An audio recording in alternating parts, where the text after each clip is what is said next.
You good? All right, we'll have a moment of silent meditation and pledge to the flag.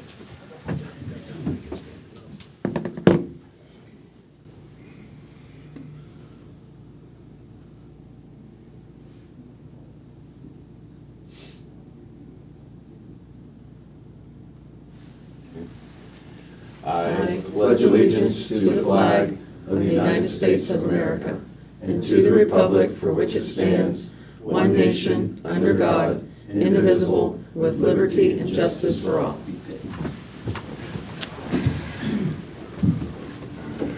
Call this meeting of the Monongalia County Commission to order this June 4th, 2025. It's a little after 10 in the morning. All three commissioners are present. Start with our consent and approval with our County Administrator, Renetta McCoy. Good morning. Good morning.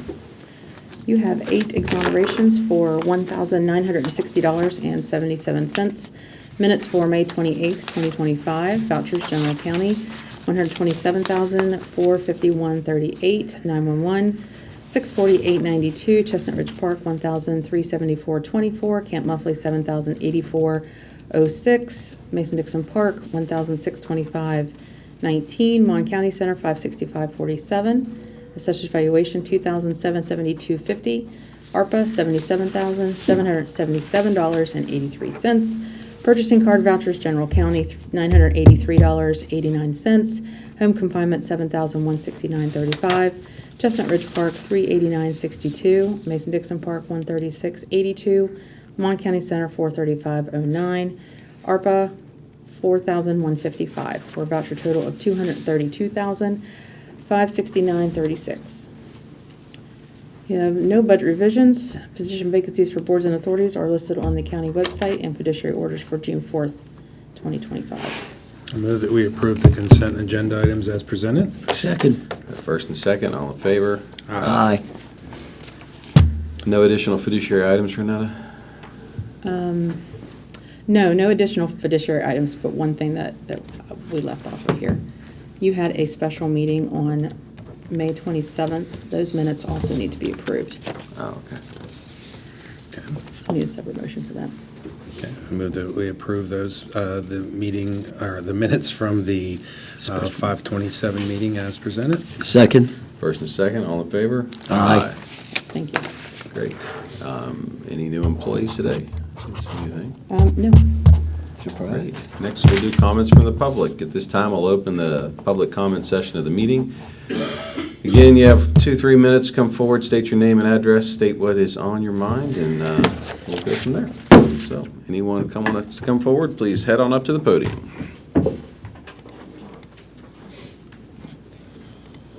Morning, Mr. Matheny. Morning. It would be a familiar face here, I guess. I'm Chad Matheny, owner of Core Metal Roofing and Supply in Del Slow Richard area. I've been here a couple different times. Returning today, we had excessive rain, as everybody knows, which flooded the highway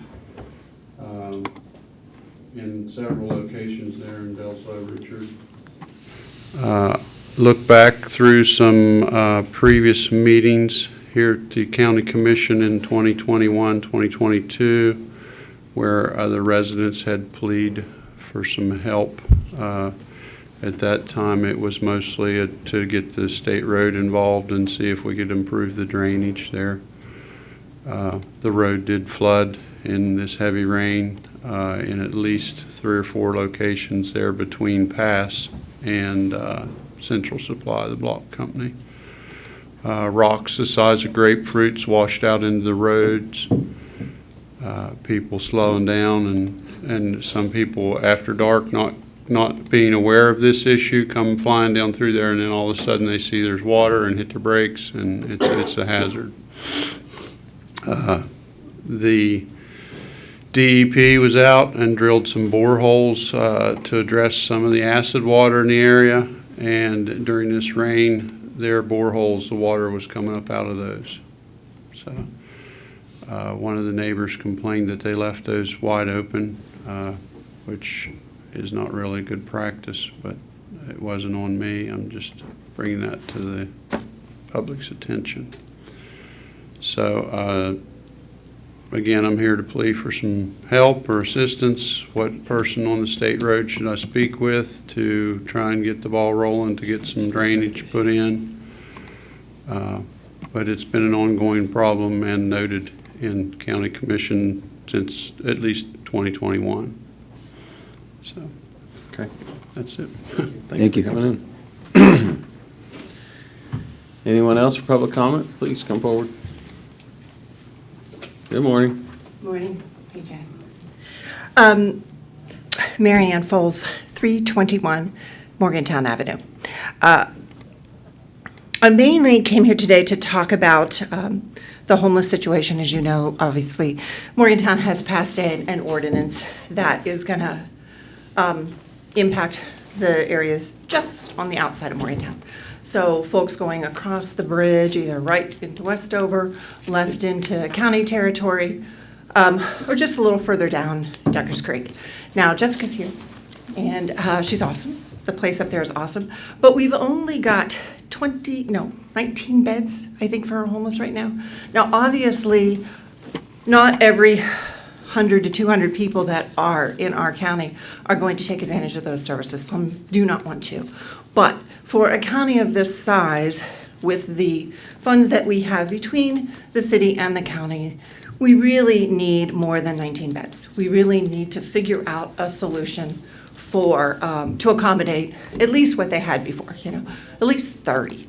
And I know that they're looking at an overnight solution, but we really need something where we can be helping people get back on their feet. And maybe that means some of the businesses that are up at Hazel's House of Hope, maybe they don't need to be co-located. Some of them do, some of them may not. Maybe that's a way to get space.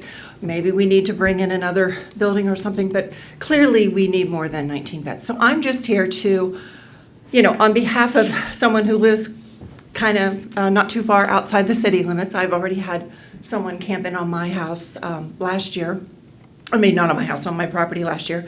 I'm just saying, we absolutely need to be looking for solutions, working with our new city manager, our new city council, and I'm just kind of imploring you to take the opportunity and get us up to at least where we were before, preferably even more. I mean, there's absolutely no reason why we can't have 100 beds in this county for, like I said, with the county of the size we have, having WVU medicine here, it just is, it's something that we ought to be striving for. So that's my thing. Now, the only other thing I will say is, I buy products from Chad. I buy some of his metal products.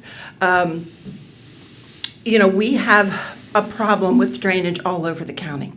And I know that specifically Mr. Bloom has a relationship with the state road, and there's just no reason why, the problem, we just can't have our drains cleared. There's just no reason why that can't happen in a county of the importance that we are. I will also just state that one of the developers that you guys have in one of your TIFs is, again, building houses, and those the work that's being done on those houses is, again, flooding their neighbors.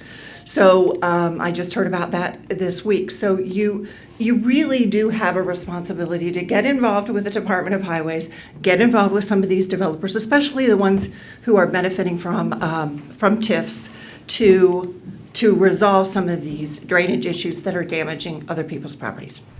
That's all I have for today. Thank you. Thank you. Anyone else? Wanna come up? No? Seeing no one, we'll close comments from the public. Next, we have a presentation from Jessica Thompson, Director of Catholic Charities Grace Shelter. Morning. Good morning. How are you guys? Good. How you doing? I just wanted to take this opportunity, to thank you for your continued support with the homeless shelter up at Hazel's House of Hope. We have, since taking over, went from 28 beds down to 19 beds per the city fire marshal code. We are looking at potentially expanding that service down to the first floor where the Sobering Center. Sobering Center, thank you. It went out on Brain. Sobering Center was located. The fire marshal gave us permission to have 15 additional permanent beds down there if we could get the funding to do that. At this point, it would be limited services. It would just be an overnight shelter at that rate, because I have to look at staffing and resources and everything like that. So in total, so far as of May 1st, we have served 124 individuals in Grace Shelter this year. 12 of those have been veterans. We are an overflow shelter for the veterans. If one presents, I try to get a hold of the VA outreach specialist and get them relocated to their actual shelter in Clarksburg if possible, but we are an overflow for them.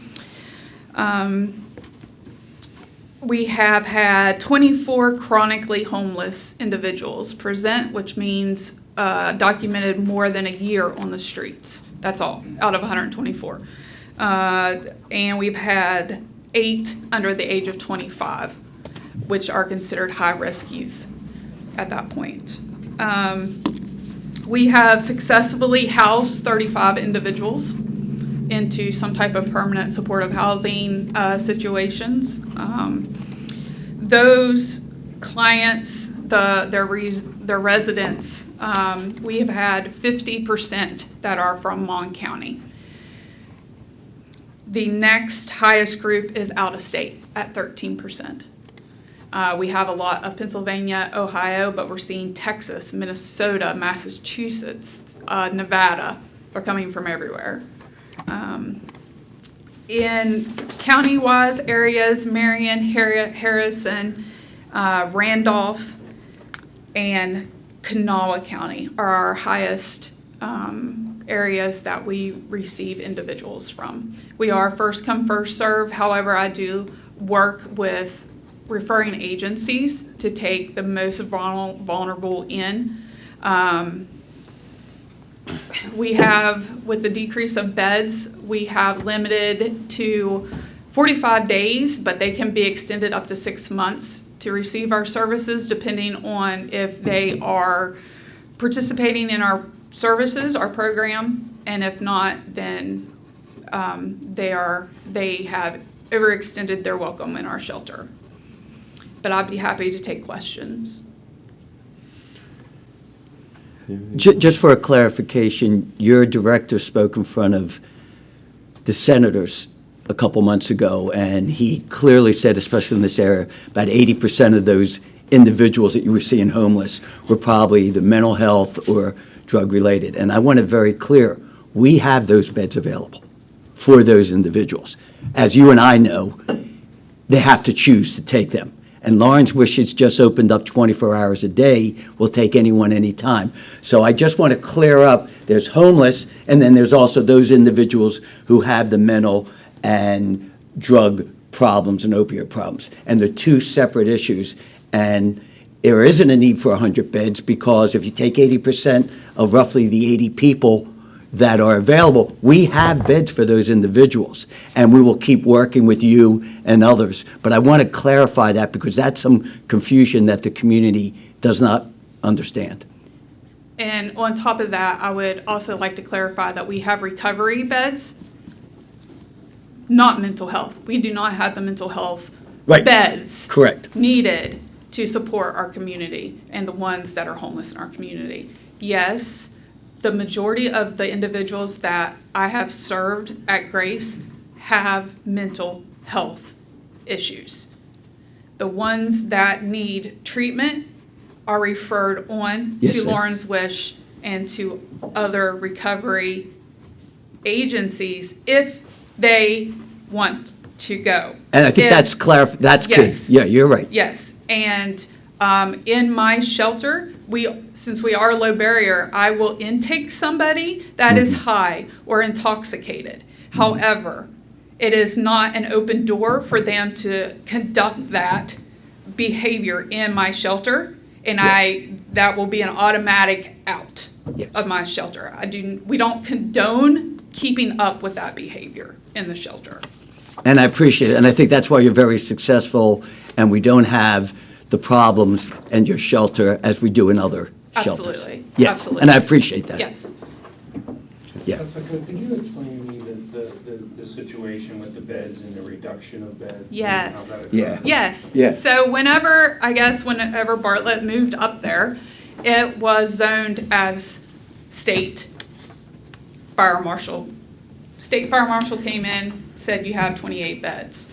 But it was also based upon the total square footage of that floor. Not all that square footage is used as living space for our clients. I have 3 areas that are offices. So when the city fire marshal came in for the warming shelter and we went through the sobering center space, he had given me initially 21 beds down there.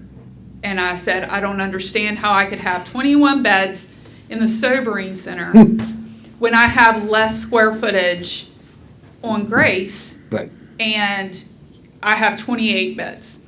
The fire marshal has been great to work with. Don't get me wrong at all. He said that we would wait till after the winter months to deal with Grace Shelter's square footage.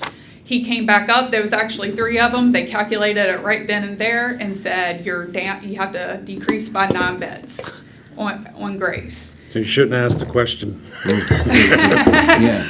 So he was very lenient with us, didn't give us timelines to put that in, and it just so happened that I knew people were transferring out at that same time, and we were able to reduce beds within 2 weeks and get it to his code.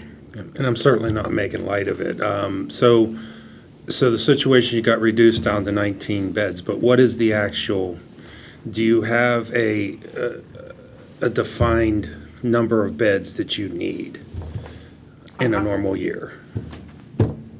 Honestly. Because you're trying to add more, right? Yes. You're trying to obtain funding to add more, but what is that need? We're always asked these questions about what are we doing, and we look at what we do across the whole county, and I constantly ask the question, well, what can we do more? I mean, we do a lot for these citizens. Yeah. And it's always, well, it's not enough. Well, what is the answer? I mean, so as far as beds, what are the number of beds that you need? I mean, we had someone speak in public session that said we need 200.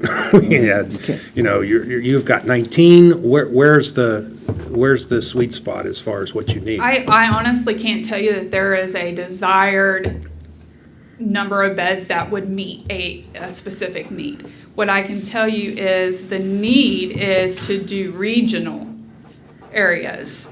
For instance, I have people coming from PA. I have people from Preston County. I have people from Marion County. I have people, it's regionally based. If we would work with those other counties and areas to help support their homeless population and they help fund Yeah. that. Because you're regionally based, but it's a facility that's basically bore by the citizens of this county. Yes. And not Yes. statewide, not right, regional. 50% is from one And county. the other I'm regions don't talking, have but facilities. you're funding. Right. Yeah. My funding is 3rd county, 3rd city, a 3rd state. Yeah. So, Right. So it's 2/3. yeah. Yeah, so we don't have, these other regions don't have these facilities. Correct. So it's almost an if you build it, they will come scenario that we Correct. have the benefits, and so they're coming here. Obviously, that's what they do. And we've Yeah. expressed concern in the past. We don't turn our backs. It's not our goal to turn our backs on anybody, but our goal and our edict is to help the citizens of Monongalia County. Correct. And we're not shutting doors, but that's the dichotomy. That's where we struggle with the, Yes. with the how to help the situation. Yes. And I, like I said, I see people coming from everywhere. Right. And we ask them, why did you pick Morgantown, West Virginia, of all places? Well, And they it's just like usually when you just- ask the person why they robbed a bank, because that's where the money's at. Right. Yeah. Yeah. Yeah. This is where the services are at. Correct. So, And again, that's always our struggle is what's the right mix, because we have 107,000 citizens we have to worry about. There's 40. 200. Yeah. If you were to, all the, if you want to just be generous, there's 200, that, we put probably 15% more into that 200 than we do the rest of the county. So what is the right mix is what we're always dealing with, you know? Right. And it's hard for me to answer that. It is. I know, and I'm not, I welcome you here. I appreciate all you're doing, the services you're doing for our citizens. I don't say that in a derogatory manner. We're both trying to solve the same solution. Right. We're a funding source, you're the actual service provider. Right. Where do we meet in the middle? Right. And you can, as I said, you can always lead a horse to water, but you can't make them drink. And the other big problem, I think you know, and we've stated when we've talked, is that we don't have the follow-up services. Correct. And in fact, so it's a catch-22. Sometimes people come here, get their 28 days, magically they're cured because the insurance runs out, and then they don't go back, they stay here. And where we have a problem is we do not have the agencies, and we don't have the people who want to work and be paid at a very low price. And so there's a number of factors, and I appreciate what you're doing. It just becomes frustrating that, as Sean said, it's over $1 million a year we're providing for 200 people in a budget of $35 million for 43 million for 110,000 people. So we're trying to find that, but it's no good just. We have to work on preventing it, and that's state and federal. And currently, you know what's happening there. Yeah, They're cutting. more cuts. More cuts, and we're very worried about that. Right. So, again, I think we're all open for ideas, but we don't really have the answer. We're just, I don't want to keep throwing money at a problem that isn't going anywhere. I No, understand and that. Commissioner Bloom deals with this all the time with his work on the food insecurity. When I first came on commission, he was like, well, this month we served this much, and the next month it was, well, this month we served this much, and I was like, you realize the problem's getting worse, right? Yeah. You're giving out more and giving out more, it's not decreasing. So we tend to treat symptoms. Right.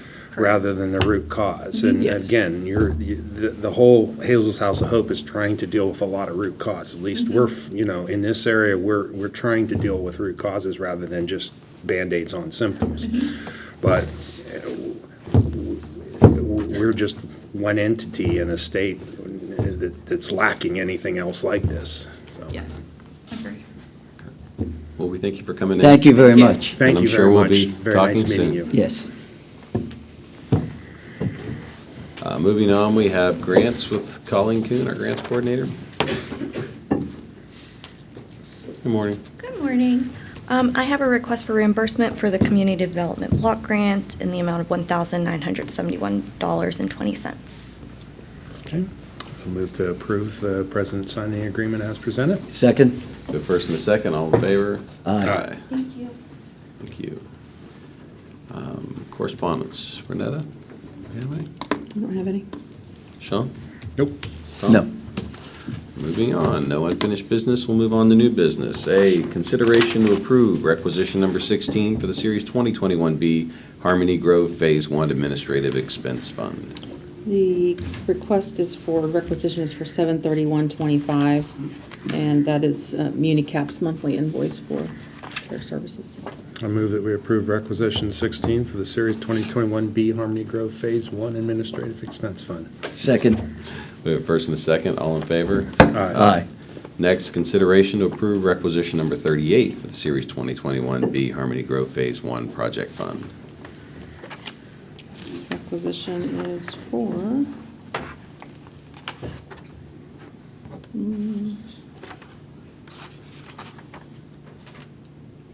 $95,019.09. We got $35,019.09 that's being paid to En Route Properties and $60,000 to Adrian Enterprises. Move that we approve requisition number 38 for the Series 2021B Harmony Grove Phase 1 project. Second. First and second, all in favor? Aye. Aye. Aye.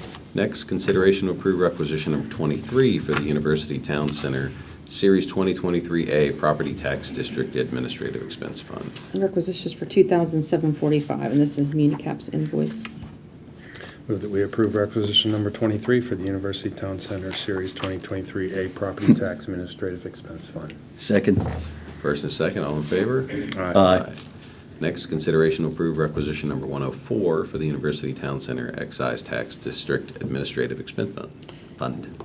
The requisition is for $3,777.50 to be paid to Municap. Move that we approve requisition number 104 for the University Town Center Excise Tax District Administrative Expense Fund. Second. The first and second, all in favor? Aye. Aye. Next, consideration to accept the presentation of 2025 land and personal property books and request for commissioner signatures on oath and certificates. Nope, this is the assessors. Yeah, I know. This is, oh, you have it. Right. I move that we approve the 2025 land and personal property books and approve the commission signing the oath and certificates. Second. We have first and a second, all in favor? Aye. Next, consideration of a request for a disbursement of $7,706.58 from the County Fire Protection Contingency Fund for repairs to the Mon County Volunteer Fire Commission tanker. The request is, well, obviously, you know, the request for 770658. This was forwarded to me from the association president, Kevin Wilson. He has verified that they have the minutes. I just don't have them in hand yet. The Okay. minutes would verify that this is what the recommendation from the association. Okay. I move to approve funding in an amount of $7,706.58 from the County Fire Protection Contingency Fund for repairs to the Mon County Volunteer Fire Association tanker. Second. I would just move to amend that we hold until we get the minutes. To hold the check? Yeah. Okay. hold the check till we I'll get have the minutes. check cut, and then we'll just get the minutes, and then we'll send it. Okay. Perfect. So with that amendment, we have a first and a second, all in favor? Aye. Aye. And then we had another item. Yeah, the sheriff and chief tax deputy are here. Great. Please come on down. Good morning. Sheriff Forbes, how are you today, sir? Good, good. Kelly, how are you? I will be brief. I'm not sure Kelly will be brief. Oh, geez, thanks. I didn't get you anything. I'm here today to present the delinquent real estate and personal property taxes for the year 2024 and ask that the commission certify so that we can get those to the clerk and so they can be recorded. Should I start calling names out? Well, I'm going to yield to Kelly from here on out.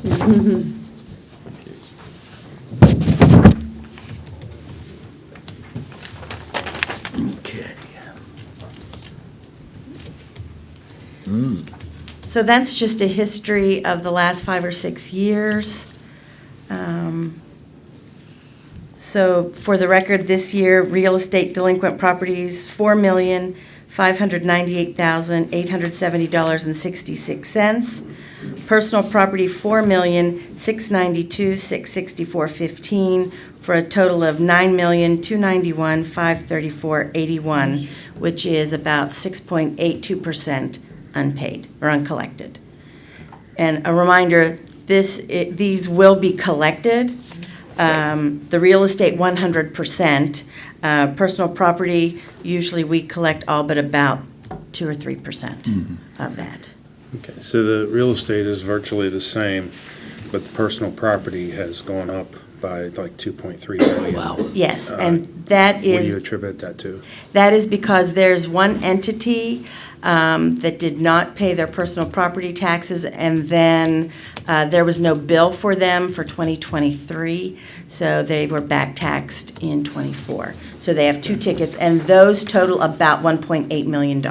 So it's about $500,000 is really what the difference is. Gotcha. Have we seen any effect of the legislation where people thinking they don't need to pay them because the state Yes. reimburses? Yes, even though we send a bill, we've had several people, we send out those reminder postcards Right. that, you know, your taxes are due, and then they call or they come in and they're like, I didn't think I had to pay this. because, and then we have to remind them that, yes, we didn't make up a bill, just Understood. because that it was actually due. Understood. Okay. I move that we approve the 2024 delinquent tax list as presented. Certified. Certified. Sorry, Certified. fine. Second. We have first and second, all in favor? Aye. Thank you. Thank you. Next, we have reports from elected officials or we don't have any more business, do we? New No, business? no. Okay. Next, reports from elected officials and department heads. Anyone? No, nothing from Granville? Okay. Next, reports from county commissioners. Tom? Yes. On Monday, we attended the ribbon cutting of Owens Minor Morgantown Distribution Facility. And just to give the people an idea, it's a 350,000 square foot facility, up to 140 jobs, state-of-the-art system using 73 HAI robots, and the ability to process up to 185 totes per hour. They said that the most efficient people doing an 8-hour process, even if they work 24 hours, could be no more if it was just human beings at 75. So the efficiency is enormous. Also, the warehouse reminds me, as I said, of the movie Indiana Jones, where when they take the Ark and they hide it at the end of the movie, that's how big this warehouse is. It's just enormous. And this is a great positive step for not only WVU hospitals, but for Mon County, and to provide the services for that.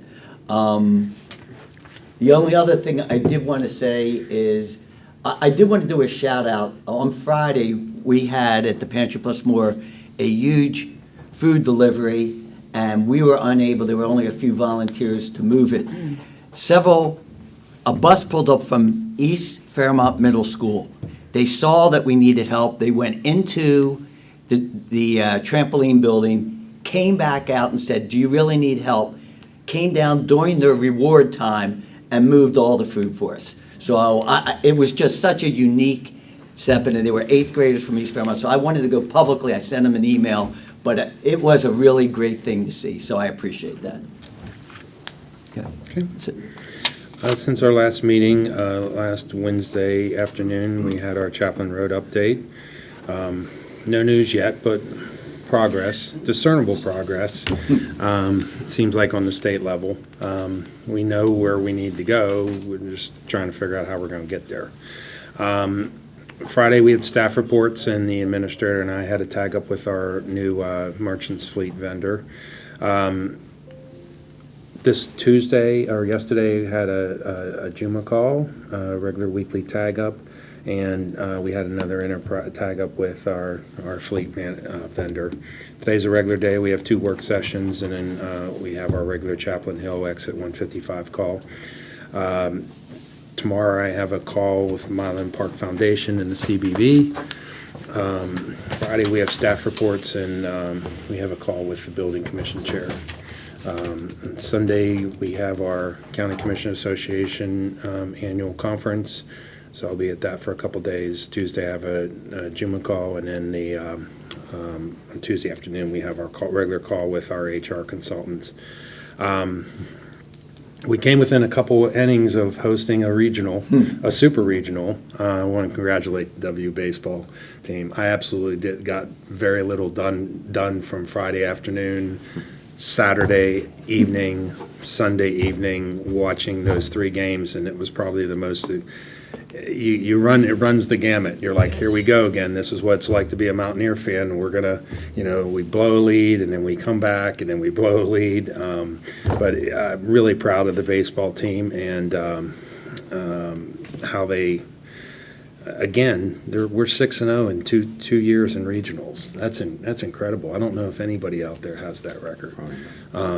So our baseball team's up there with the elite teams in the country, and I wish him well going to Baton Rouge. It's going to be a couple, probably 2 or 3 more excruciating days watching them play this weekend. But really, it's times like that. It's a great weekend to be a Mountaineer and watch that. So really proud of that. I wish we could have had the Super Regional, but maybe next year. And I think we proved to them that we could have done we could have done a better job hosting that regional than they did, because if you watch the game on Saturday, how our fans are treated, the Clemson fans are treating our relievers.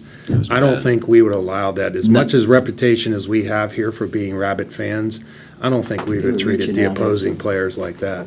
And even after we won on Sunday, when our team's trying to sing Country Roads, they overshouted us by playing dance music on the video board. And the crowd that was still there and the team shouted it out, So that was probably the best part of the weekend, is watching jerks, for better sense of the word, that were bitter because their team got knocked out, be rude and they're supposed to be hosting a tournament. So hope the NCAA noticed that. Well, it was interesting that after we beat Kentucky the first game, they played Country Roads. Yeah. But when we beat Clemson, they didn't. And when we beat Kentucky again, they didn't. And they weren't even playing. It's their fault Kentucky beat them. Yeah. We did visit the Owens and Minor facility, and as grandiose and as awesome as the building is, what it brought to mind to me was, if you looked at that hillside 10, 15 years ago, it was just that. It was a hill on the side of a river, and through the work of the TIF district that's there, and through the work of that developer, they've moved thousands upon thousands of cubic feet of soil to make the pads available for the bottling plant at the top of the hill, and for our 911 center, and for this facility that went in just recently. And this building is going to employ up to 200 people when it's up and fully running. The bottling plant, over 500. These are things that are helping our community, much needed jobs, especially in light of the Milan closure a few years ago. So it's just, to me, it was a tribute to development, to West Virginia ingenuity, just knowing what to do and seeing something that may not look like a site where you could put a factory and turning it into that. So once the bridge gets in, it should really start flowing over there even better. So on Monday, several of us attended the regional board meeting for the Association of Counties that was hosted here in Mon County. So it was nice to see folks from around the state come and see what we had to offer and conduct the business for that. I also congratulate the WV baseball team, of course, and as to Mr. Matheny, I appreciate you coming in. We will continue to assist in any way that we can. The flooding was everywhere, all over the county, and nowhere worse than down on Route 7 in the Dells Little Richard area. We saw the pictures online and videos that folks were posting. So we'll contend, as we've stated, we don't have a direct control over drainage or flooding, but we can certainly continue to put pressure on those that do and find out who actually would be responsible. We're still trying to get to the bottom of that. It's a culmination of many different factors, from private landowners, from DOH to possibly DEP to just getting in some help and getting a solution. Because someone's going to get really hurt on that road when not to mention And if you all could point me in the direction of the DOH person that I should be reaching out to, I will reach out to them. we can certainly do that. The agency has made themselves a lot more, not say more, they're available for comment now in a way that's fairly easily accessible, either through their website or we can provide a contact. So with that, I think that's all I have. Also, I'm not real familiar with how things go, but I did have some comments on the homeless as a business owner. Would that be possible? This would not be appropriate. You could, the next meeting, a public comment would be when that would be the I time. just thought, well, Jessica was here and the sheriff and stuff. Okay. Well, you're welcome to, if they're still here, talk to them after the meeting. So with that, I'll entertain a motion to dismiss. Move to adjourn. Adjourn. All right, first and second. We are adjourned.